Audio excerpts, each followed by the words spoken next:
Ouais, salut le média. Je viens de voir votre vidéo sur la nécessité de l'Élysée de démentir sur un mouchoir que l'impuissance s'effondre, que je trépasse si tu faiblis, ou que tu trépasses si je faiblisse. Hein? On en est là, on en est là.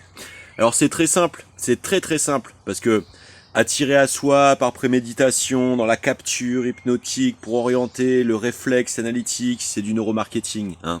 C'est comme le concept de la double injonction contradictoire. Hein. Vous savez par exemple inclure subliminalement dans la composition graphique d'une image publicitaire un message subliminal d'excitation ou de désirabilité sexuelle par exemple, hein, pour par exemple articuler avec une grosse pression graphique d'une injonction par exemple buy ou need this, parce que en fait la double injonction contradictoire, c'est-à-dire vous avez une injonction, donc assez automatiquement vous allez résister en fait de façon critique à l'impulsion conditionnée induite qui vous est destinée, et donc toute la stratégie du neuromarketing consiste à désamorcer cette autonomie à l'achat compulsionnel critique en votre personne, en augmentant en fait la portée de cette pression psychologique d'une double injonction contradictoire, donc c'est-à-dire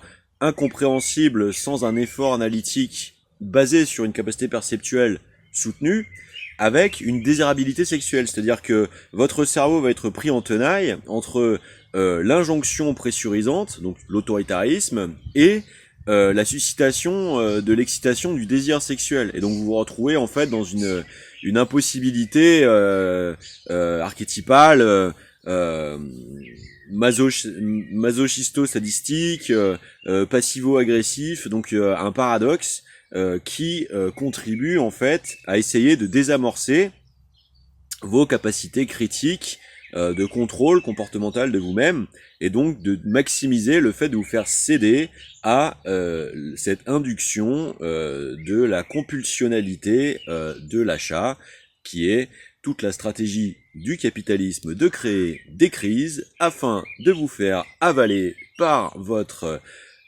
résignation et mimétisation comportementale aliénée la joie d'une pensée monétariste et économique basée sur votre exploitation.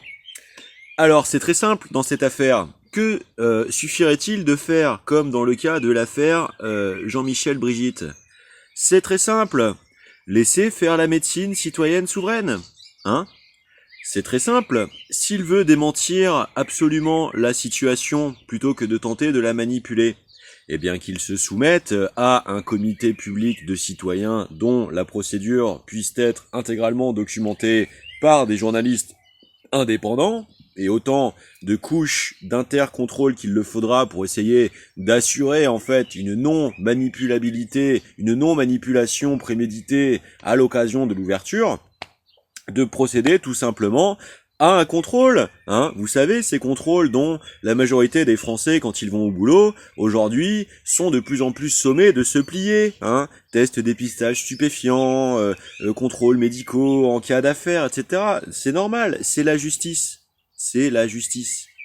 Donc, si un président candidat Mandchou devait se retrouver inquiété de la faculté, hein, psychocognitivo-physiologique de l'exercice des responsabilités de sa mandature de délégation par l'élection, hein, et non pas de capture omniplénipotentiaire d'un pouvoir, hein, qui en rien constitutionnellement ne peut être accaparé d'une telle manière et d'une telle intensité finale, hein, et bien tout simplement qu'il s'y plie.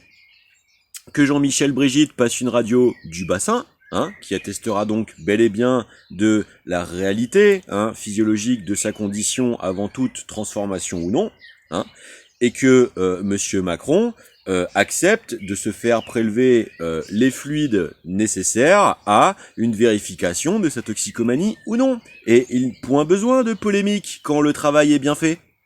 Voilà, donc si il n'est pas possible de répondre clairement à ce type de proposition, alors tout est dit, hein, c'est que la vérité ne veut pas être faite, donc que la vérité est une ennemie. Voilà.